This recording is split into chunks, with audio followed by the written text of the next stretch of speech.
Hey, hello everyone, and welcome back to my channel named Learning to Learn. Yes, so in the previous video, we did a lot of things related to management, right? We discussed that what is exactly management and many other things.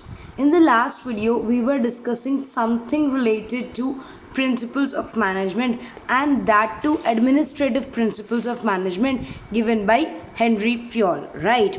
So if you guys don't know anything about Unacademy, please join Unacademy. Unacademy is, you can say, an app where you can prepare online, right, sitting at the comfort of your home, of various topics and competitive examinations like NTA UGC Net. I teach on Unacademy related to NTA UGC Net. Okay, now if you need the notes, you can follow my Telegram channel, and you can follow two other channels of mine. So in the previous video, I actually explained you everything about, you can say, these all, right? So now let us go on the keywords, okay, or key sentences. What do you understand by the keywords?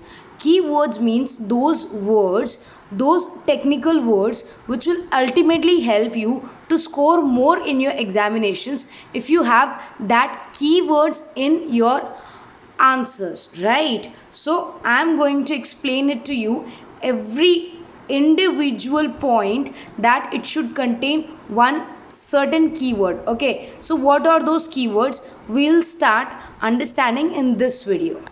Okay, so the first point for right now, or just one second, yes, now I think it will be very clear for you guys. Okay, so the first point is division of work. I've actually explained that what is division of work. Division means dividing the entire organization's work into different functions, and giving it the responsibility for every different department, right? So what exactly we are doing? We are exactly here dividing the entire work of the whole organization. Okay, so what are the key terms you need to remember here?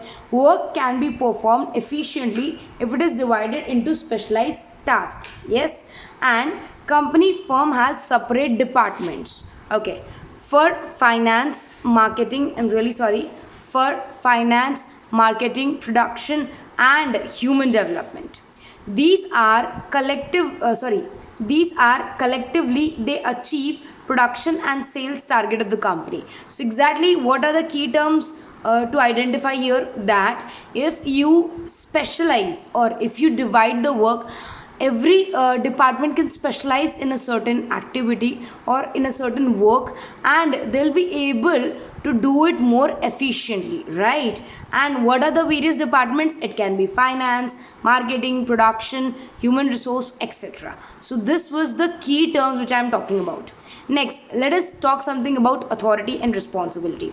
Authority is the right to give orders, right, and obtain obedience, and responsibility is a corollary of authority, means it comes with authority. With authority comes responsibility, and the people who are having authority can have the right to give orders, as well as expect that orders to be actually executed, right? The second point, there should be a balance between authority and responsibility. An organization should build safeguard against abuse of managerial power by giving responsibility. It means that an organization should ensure that the authority should not be misused. For that, what it is done, it is given along with the responsibility, so that nobody can actually misuse their powers, right? The last one is, at the same time, a manager should have necessary authority to carry out his or her responsibility. So what exactly this is? It means that he should have the authority, he should have the power to actually execute those things, right? So these sentences I actually, you can say, have gone through various books, and then I came up with these sentences which will actually help you to score more if you use these keywords, right? Like in the division of work, we used a word as specialized task, we used a word efficiency, we used separate departments. So in authority and responsibility, the keywords should be giving orders, right, obtaining obedience, right, and authority and responsibility together, right? Abuse of managerial power by giving responsibility. These terms should reflect in your answers so that they can know you have understood it in a very refined way and you're giving answers in a very professional manner. Okay, now let's go to discipline.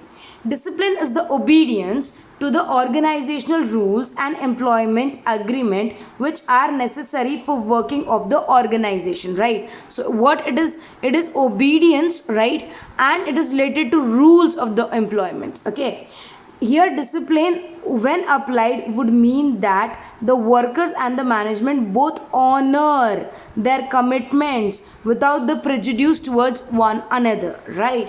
It means in discipline the management itself and the workers, they try to work together and they try to work in a, you can say, rule manner, following the rules so that they can actually work in a better manner, right? So this was discipline. Okay, now after discipline let's go to unity of command and unity of direction and also understand the difference between two. Okay, I'm just going to read it out once for you guys. Unity of command. There should be one and only one boss for every individual employee. Dual subordination should be avoided. This is to prevent confusion regarding tasks to be done. This I've already explained in the previous video that under one you can say over one subordinate there should be only one boss who's giving orders so that the employee doesn't get confused what exactly to follow and what exactly to ignore, right? The next is unity of direction. All the units of the organization should be moving towards the same objective through coordination and focused efforts. Each group of activities having the same objective must have one head and one plans. So unity of direction means all the resources, all the efforts, all the finance of the organization should move towards a single direction, right? So this is unity of command and direction, the comparison. Okay, the first is unity of command. One subordinate should receive orders from and should be responsible to only one superior, right? Unity of direction. Each group of activities having same objectives must have one head and one plan. It prevents dual subordination. What? Unity of command prevents dual subordination, whereas unity of direction prevents overlapping of activities, right? Or you can say duplication of work. Unity of command, it affects the individual employees, whereas unity of direction, it affects the entire organization. So today we have done 5 points with the keywords related to administrative management and administrative theories given by Henry Fayol. I hope you have understood this video and you still have any doubts, please do let me know. I'll be very happy to help you guys. Take good care of yourself, study hard. Bye bye.